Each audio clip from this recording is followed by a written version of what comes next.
네, 안녕하세요. 상추입니다. 오늘은 이 S3 이벤트 기반 이미지 최적화 파이프라인 설계 저번 시간에 이어서 진행해 보겠습니다. 지난 시간에는 LCP 7.6초라는 문제를 진단하고 또 4가지 방법을 비교해서 S3 이벤트 기반 람다 비동기 처리 방식 선택까지의 과정을 다뤘습니다. 이번 시간에는 그 방식을 어떻게 실제로 구현했는지 다룹니다. S3 이벤트 트리거 설정부터 람다 함수 구현, 원본과 최적화 버킷 분리 설계 순서대로 진행합니다. 먼저 전체 파이프라인 구조를 보겠습니다. 이렇게 하겠네. 먼저 최적화 파이프라인 보겠습니다. 여기 사용자가 만약에 이미지를 선택하면 백엔드 서버로부터 프리사인 URL을 요청을 합니다. 이건 임시 클라이언트가 백엔드 서버를 거치지 않고 S3 파일에 직접 올릴 수 있도록 임시로 발급하는 인증 URL인데요. 아무튼 이거를 요청을 하고 백엔드에서 이거를 받아을 하고 여기에 이미지를 넣어서 직접 S3에 풋합니다. 그럼 S3 원본 버킷에 그 이미지가 담기겠죠. 그게 트리거가 되어서 이렇게 람다 함수가 실행이 됩니다. 람다에는 이렇게 외피 변환, 리사이즈, 품질 최적화, 메타데이터 제거 이러한 같은 코드가 작성되어 있고요. 이게 진행이 되면 이제 S3 최적화 버킷에 저장이 됩니다. 그래서 나중에 사용자가 그 이미지를 볼 때 S3 최적화 버킷에 있는 이미지를 먼저 불러오고 만약에 그 최적화 과정에서 이미지가 최적화 실패했거나 그렇게 최적화 버킷에 그 이미지가 없는 경우 그럴 때는 원본 버킷에서 이미지를 가져오게 됩니다. 이 원본 버킷도 뭔가 이미지가 깨져 있거나 잘못되어 있으면 기본 그냥 폴백 이미지로 가져오게 됩니다. 네, 기본적으로 이렇게 파이프라인이 되어 있고요. 이제 어떻게 AWS에서 설정해 나가는지 보겠습니다. 먼저 S3 이벤트 트리거 설정인데요. AWS에서 람다를 생성한 뒤 다음과 같이 트리거 과정을 진행했습니다. 여기 보면 트리거 이렇게 구성을 할 수 있는데요. 람다에서 먼저 S3 지정하고 이거 클릭하면 제 버킷 리스트가 보여서 그 버킷을 지정하면 됩니다. 그리고 이벤트 타입으로는 오브젝트 크리에이트 이벤트 그리고 풋하는 거니까 모든 객체에 대해서 풋한 이벤트를 트리거하라라는 이벤트 타입을 지정을 합니다. 그 다음에 프리픽스를 붙이는데요. 이 업로드라는 프리픽스를 저희는 붙였는데 이게 뭐냐면 업로드라는 프리픽스가 있는 폴더만 이 트리거가 작동되도록 하는 것입니다. 저희 S3가 이렇게 구성되어 있는데요. 저희 버킷이 여기 여기 업로드 리사이즈가 있는데 여기 업로드에 원본 이미지가 저장이 되고 최적화된 이미지는 이렇게 업로드 리사이즈에다가 저장이 됩니다. 그래서 여기 있는 업로드에 있는 얘를 이벤트 트리거 받아라 라고 지정하는 거고요. 이거는 원본과 그 결과물, 입력과 출력 폴더 버킷을 따로 분리해라 라고 안내하는 그런 내용입니다. 이렇게 분리를 안 하면 재기 오류가 발생할 수 있어서 이렇게 분리를 해야 합니다. 네, 그런 설명을 써놨고요. 그 설정을 하게 되면 이렇게 화면을 볼 수 있을 것입니다. 이렇게 설정을 하면 업로드 이벤트가 발생하면 람다가 자동으로 시행이 되어서 별도의 API 호출이나 수동 처리 없이 최적화가 비동기로 진행됩니다. 네, 그 다음으로는 여기는 이 람다 함수 구현하는 것을 설명드리겠습니다. 람다 함수 내부에는 샤프 라이브러리를 사용했는데요. 왜냐하면 노드.js 환경에서 이미지 처리에 가장 널리 쓰이기 때문에 이걸 택했습니다. 그리고 리립스 기반으로 동작해서 처리 속도가 빠르고 또 리사이즈, 포맷 변환, 품질 조정, 메타데이터 제거가 그것을 하나의 체인으로 처리할 수 있습니다. 그래서 그 람다 함수 내부의 샤프 라이브러리 그 관련 설정은 코드를 이렇게 가져왔는데요. 이제 이거에 대한 설명을 하나씩 알아보겠습니다. 먼저 이 로테이트 부분입니다. 추후 설명할 예정이지만 이 최적화 과정에서 이미지 메타데이터를 제거하는데요. 이 휴대폰 사진에는 이 EXIF의 오리엔테이션 값이 있는데 여기에는 이미지의 회전 정보가 들어있어요.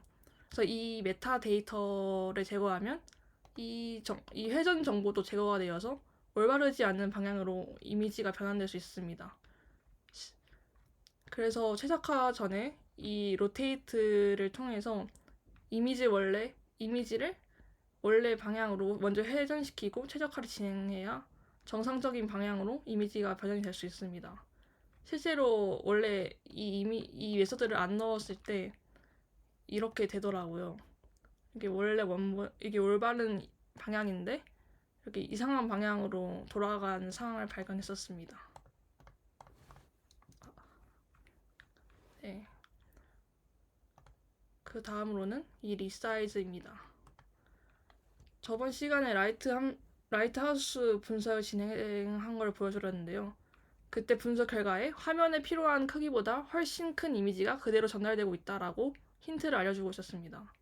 그리고 또 실제로 S3에 저장된 이미지가 원본 이미지 그대로 큰 상태로 있었음을 확인했었어요. 그래서 이를 반영해서 서비스 최대 사용 크기를 기준으로 리사이즈를 적용했습니다. 리사이즈 기준은 저희 서비스에서 사용되는 가장 큰 화면 이미지 기준으로 결정했는데요.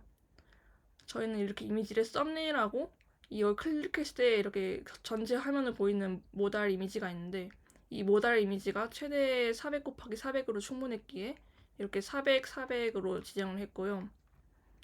그리고 또 fit inside라는 게 있는데 이걸 적용해서 원본 비율을 유지하면서 400 곱하기 400 안에 들어오도록 리사이즈를 했습니다. 이거 옵션 없이 하면 좀 원본 비율과 상관없이 뭔가 강제로 모양이 만들어져서 이미지가 찌그러질 수 있습니다. 그 다음은 외피 변환 부분인데요. 외피 변환과 압축도 설정 부분인데요. 또 라이트하우스 저번 그 분석 결과를 보면 확장자를 외피로 변환해서 이렇게 외피와 같은 최신 이미지 포맷 사용 시 다운로드 용량 줄일 수 있다라고 제시했었습니다. 그것을 반영한 내용이고요. 먼저 외피는 무손실 압축과 손실 압축 모드를 모두 지원하는데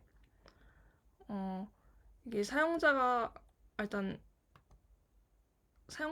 일단 무손실 압축, 손실 압축이 무엇인지 먼저 설명드리자면 이 무손실 압축은 말 그대로 데이터를 하나도 버리지 않는 압축이고 압축을 풀면 원본과 완전히 동일하며 근데 그 대신 파일 크기 감소 효과는 상대적으로 작은 압축입니다.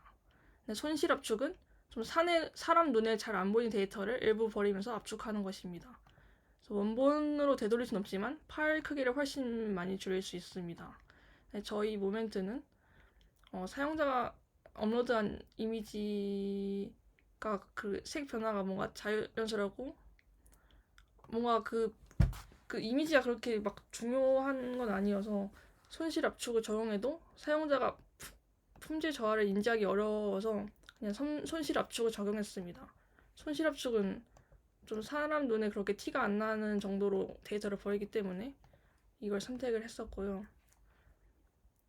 그래서 손실 압축, 무손실 압축을 선택한 방법은 무손실 압축을 하려면 이 로스레스를 true로 설정하면 무손실 압축으로 적용이 됩니다. 네, 저희는 그걸 적용 안 했으니까 자연스럽게 손실 압축으로 하게 된 거고요. 그래서 아무튼 이게 압축도 퀄리티는 이 손실 압축 모드 안에서 얼마나 버릴 것인가 조절하는 값입니다. 그래서 퀄리티는 75에서 85 구간이 눈에 띄지 않는 수준으로 품질 소정과 함께 상당한 파일 크기를 감소를 제공하는 실용적인 최저점으로 알려져 있습니다. 저는 이 범위 내에서 80으로 선택을 했습니다. 만약에 퀄리티를 너무 낮게 설정을 하면 사진이 너무 흐릿해져 오히려 사용자 경험을 해치게 될 수 있습니다. 실제로 저희가 이제 정적 이미지 최적화했을 때 이때 퀄리티를 너무 낮게 줘서 너무 보일지 모르겠지만 되게 이미지가 별로 엄청 흐릿한 상태입니다. 그래서 좀 조절을 해서 좀 개선을 했었던 경험이 있습니다. 네, 그 다음으로 메타데이터 제거인데요. 이 사용자가 사진으로 찍어서 업로드한 이미지에는 뭔가 촬영 날짜나 GPS 위치 정보 등, 그리고 아까 말했던 회전과 같은 정보들, 이런 게 다 메타데이터로 포함될 수 있습니다. 그래서 이 정보들은 서비스에서 필요하지 않는 정보일 뿐만 아니라 다른 사용자가 이미지를 다운로드를 하면 이 정보가 그대로 노출되어 약간 개인정보 보안 문제로 이어질 수 있습니다. 네, 샬프는 이렇게 투 버퍼 이렇게 출력 시 별도 설정 없이 기본적으로 모든 데이터를 제거를 합니다. 네, 이 투 버퍼를 마지막으로 해놨는데 이게 뭐냐면 최적화된 이미지를 람다 컨테이너 메모리에 버퍼 형태로 반환하는 거고, 이게 파일로 저장되지 않고 메모리에 곧바로 S3에 업로드할 수 있어서 불필요한 디스크 I/O 없이 처리가 완료되도록 하는 그런 메소드입니다. 아무튼 그 이미지 최적화 설명 부분은 지금까지 설명드렸고요. 이 람다의 전체 코드를 보면 이렇습니다. 뭐가 많아 보이는데 제가 주석을 달아서 좀 많아 보이는 것 같고요. 궁금하면 나중에 보시면 될 것 같습니다. 그냥 AWS3랑 이미지 처리 라이브러리 불러오고 람다 함수가 이때부터 진입을 하고 저희 버킷명 가져오고, 이건 뭐 제기 막는 거고, 파일명 가져와서 이미지 가져와서 최적화 아까 그 코드 그 부분이고 최적화 실행을 하고 그것을 버킷에 저장하는 로직입니다. 실패하면 콘솔로 에러를 뜨이고요. 그래서 이미지 최적화가 만약에 실패가 되면 AWS의 클라우드 와치라는 모니터링이 도구가 있는데 거기서 확인을 할 수 있습니다. 네, 그 다음으로는 지금까지 람다 설정까지 했고요. 그 다음으로는 원본과 최적화 버킷 분리를 설계한 것입니다. 앞서 말했듯이 원본 이미지랑 최적화본은 같은 버킷이 아니라 별도의 버킷으로 분리해서 저장을 했는데요. 이유는 이렇게 재기 트리거 방지, 그리고 최적화가 실패 시 원본을 폴백하기 위해서 이런 두 가지 이유로 진행을 했습니다. 만약에 같은 버킷으로 입력과 출력을 함께 사용하면 최적화본을 저장할 때 다시 그 S3 업로드 이벤트가 트리거가 돼서 람다가 무한히 이게 트리거되는 재기 호출 문제가 생깁니다. 그래서 버킷을 분리를 해서 이 문제를 구조적으로 차단할 수 있고요. 그래서 앞서 S3 이벤트 설정에서 프리픽스를 둔 것도 같은 이유입니다.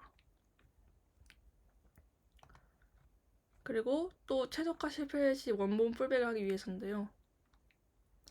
저희는 이 클라이언트 프론트엔드 단에서 유즈 이미지 풀백 훅을 만들어서 거기에 최적화 버킷을 우선 이미지 불러오고, 그게 실패하면 원본 버킷, 그 다음으로 기본 이미지 순서로 풀백이 되도록 로직을 작성했습니다.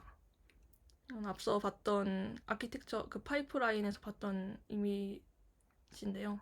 다시 보여드리자면 사용자가 이미지를 보고 싶어하면 최적화된 버킷으로 가져오고, 그게 실패되면 원본 버킷에서 가져오고, 실패하면 그냥 기본 이미지로 가져온다 하는 말입니다.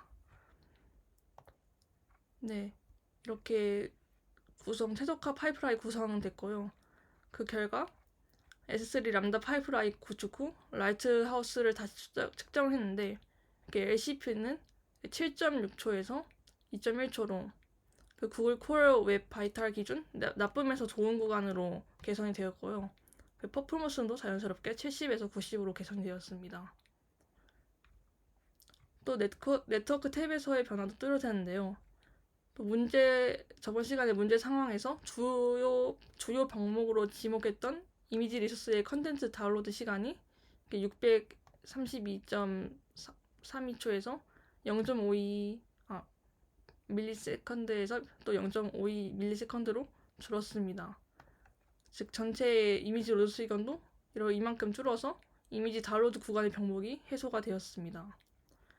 네, 그 결과 사용자가 이제 게시물을 탐색할 때 이미지가 이전 대비 거의 즉시 표시되게 되었고요.